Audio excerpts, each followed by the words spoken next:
안녕하세요. 지난 시간에 이어서 하나님이 기뻐하시는 제사에 대해서 계속 공부해 나가기로 하겠습니다. 하나님이 제사를 위해서 우리를 부르셨다고 하는데 하나님이 기뻐하시는 제사는 두 번째로 무엇일까요? 나누어주는 제사를 하나님이 기뻐하신다 하고 성경은 우리에게 가르쳐주고 있습니다. 첫 번째는 찬송의 제사를 하나님이 기뻐하신다고 했습니다. 이제 두 번째로는 하나님은 우리에게 나누어주는 제사를 하나님이 기뻐하신다고 우리에게 그 비밀을 소개하고 있습니다.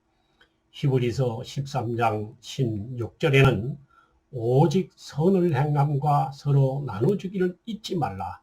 하나님은 이 같은 제사를 기뻐하시느니라 하고 말씀하고 있습니다. 예수님은 누가복음 6장 38절에서 우리에게 이렇게 축복의 비밀을 가르쳐 줍니다. 주라 그리하면 주실 것이요. 영어로는 give and take입니다. 주는 자가 받는다는 것입니다. 곧 후히 주시고 누르고 흔들고 차고 넘치게 해서 너에게 안겨주시겠다는 것입니다. 주는 자에게 이렇게 복을 주시겠다는 것입니다.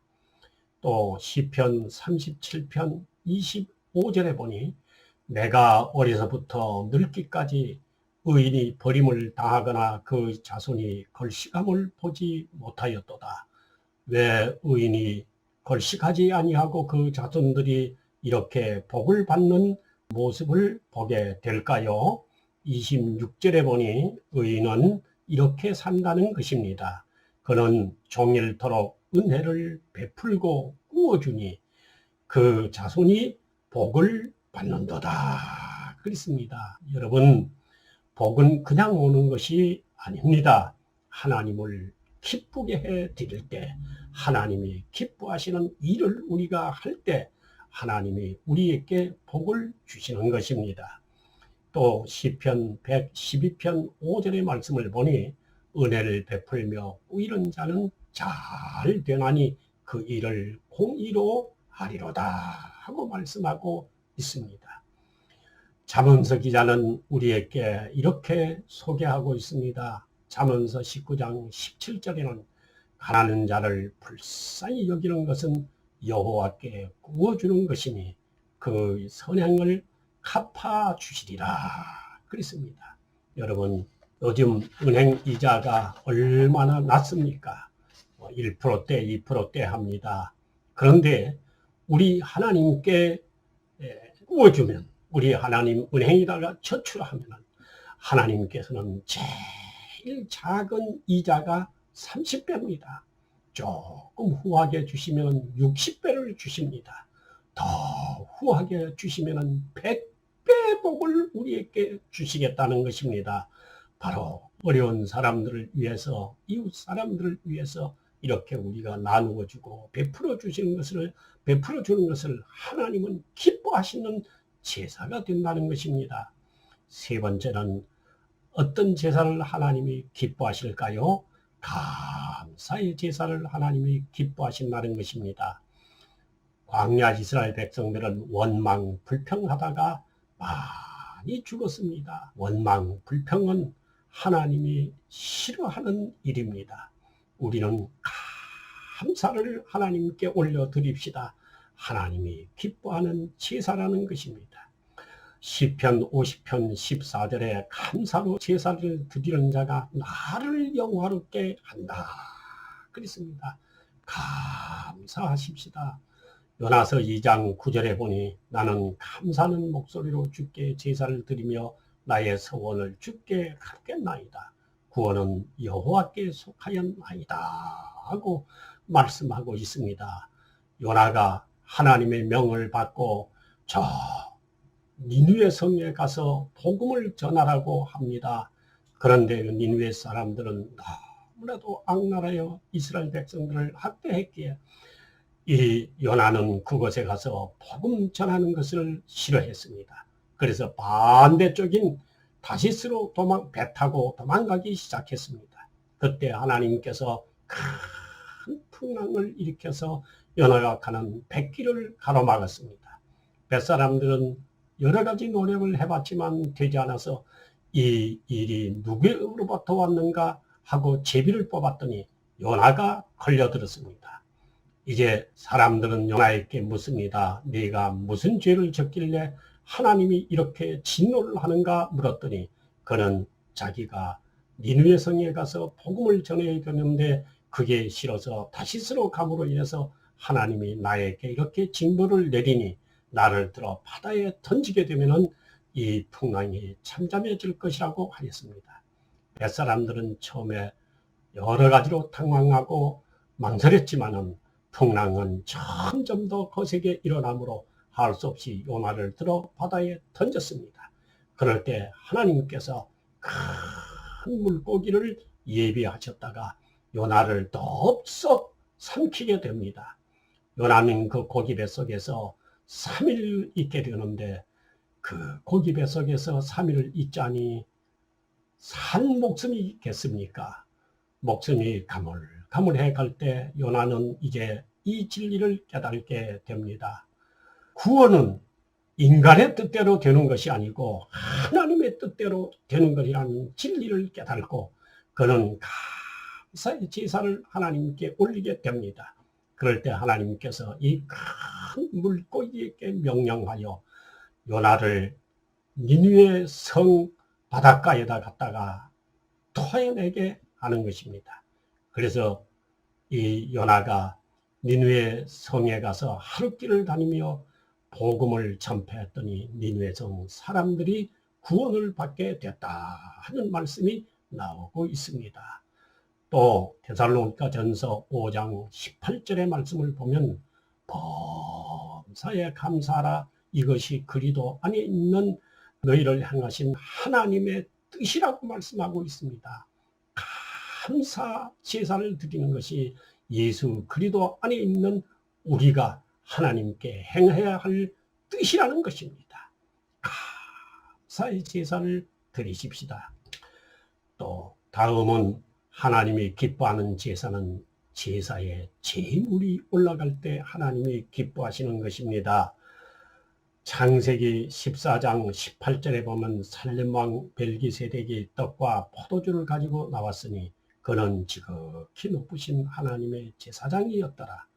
19절에 보면 그가 아브라함에게 축복하여 이르되 천지의 주제시오 지극히 높으신 하나님 아브라함에게 복을 주옵소서. 20절에 보니 너희 대적을 내 손에 붙이신 지극히 높으신 하나님을 찬송할지로다 하매 아브라함은 자기 조카가 전쟁터에 포로로 잡혀갔는데 이것을 구하기 위하여 자기 집에 종 318명을 끌고 나아가서 그들을 쳐부시고 자기 조카를 구하고 돌아옵니다.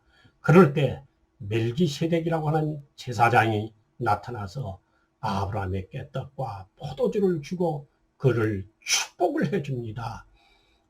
그럴 때 이 아브라함은 자기가 전쟁터에서 이제 노획물을 가지고 돌아오던 그 노획물 중에서 11조를 멜기세덱 제사장에게 드렸더라 하는 말씀이 나오고 있습니다. 마태복음 6장 21절에서 예수님은 우리에게 이런 말씀을 들려줍니다. 네 보물이 있는 곳에 네 마음이 있느니라 하고 말씀하고 있습니다.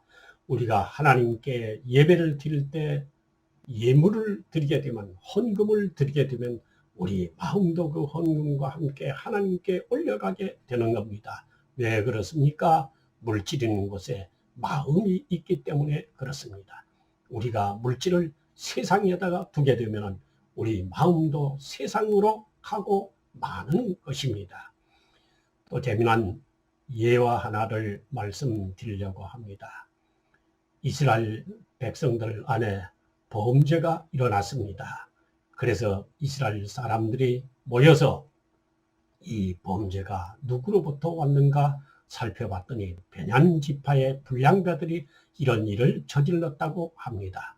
그래서 처음에는 그 불량배들을 내놓으면은 우리가 이 일을 없던 걸로 하겠다고 하였지만 베냐민 지파 사람들이 고집을 피우고 그 불량배들을 내놓지 않습니다. 결국은 이스라엘의 연합군과 베냐민 지파는 전쟁을 하게 됩니다. 그럴 때 이스라엘 연합군은 군사가 사사기 20장 17절에 보면 40만이고 이 베냐민 지파 군사들은 20장 15절에 보니 26,700명, 약 17배에 해당하는 많은 군사를 이스라엘 연합군이 가지고 있었습니다. 그런데 사사기 20장 21절에 보니 첫 번째 전쟁에서 이스라엘 연합군은 베냐민 지파에 22,000명이 죽고 말았습니다. 첫 번째 전쟁에서 패하고 말았습니다. 다시 하나님께 묻습니다. 우리가 베냐민 지파를 치러 가리까? 하나님이 가라고 합니다. 가서 또 전쟁을 했는데 25절에 보니 18,000명이 또 죽어 나갑니다. 이스라엘 백성들은 이제 크게 낙심했습니다. 그들은 26절에 보니 돌아와서 날이 저물도록 금식을 합니다. 그리고 번제와 화목제를 여호와 앞에 드렸더라 하고 말씀하고 있습니다. 첫 번째, 두 번째 전쟁에 나갈 때는 묻기만 했지 하나님께 제사, 번제를 드리지를 않았습니다. 화목제를 드리지 않았습니다. 제물을 드리지 않았다는 말입니다. 그랬더니 나가서 전쟁할 때마다 패하고 말았습니다. 이렇게 그들이 화목제와 번제를 드리고 나가서 전쟁을 하게 되니 35절의 말씀을 보니 그들이 베냐민 지파를 대패하게 하는 대승리를 가져오는 역사가 일어났습니다. 이제 다섯 번째로 하나님이 기뻐하는 제사는 기도의 제사라고 말씀을 드리고 싶습니다. 시편 50편 15절에 보니 환난 날에 나를 부르라 내가 너를 건지리니 네가 나를 영화롭게 하리라 하고 말씀하고 있습니다. 믿음의 사람 다윗은 무슨 일을 할 때마다 하나님께 반드시 여쭈어 보았다고 성경은 가르쳐주고 있습니다. 그가 왕 위에 오르려고 할 때도 이제 사무엘하 2장 1절에 보니 그 후에 다윗이 여호와께 여쭈어 아뢰되 내가 유다 한 성읍으로 올라가리까 하고 하나님께 여쭈어 봅니다. 또 사무엘하 5장 19절에 보니 이제 다윗이 여호와께 여쭈어 아뢰되 내가 블레셋 사람에게로 올라가리까 전쟁을 치르는데도 많은 군사를 가지고 좋은 장교들이 다윗 옆에 있었지만은 그는 자기 힘, 군사의 힘을 믿지 않고 하나님을 의지했습니다. 성도는 기도하는 삶을 살아야 하나님이 함께 하실 줄로 믿습니다. 사무엘하 5장 10절에 보니 만군의 여호와께서 함께 계시니 다윗이 점점 강성하여 가니라 그랬습니다. 청취자 여러분, 여러분도 기도하는 사람이 되십시오. 그러면 하나님이 여러분과 함께 하셔서 임마누엘의 하나님이 되셔서 여러분이 하는 일마다 점점 강성하는 축복이 있기를 주의 이름으로 축복합니다.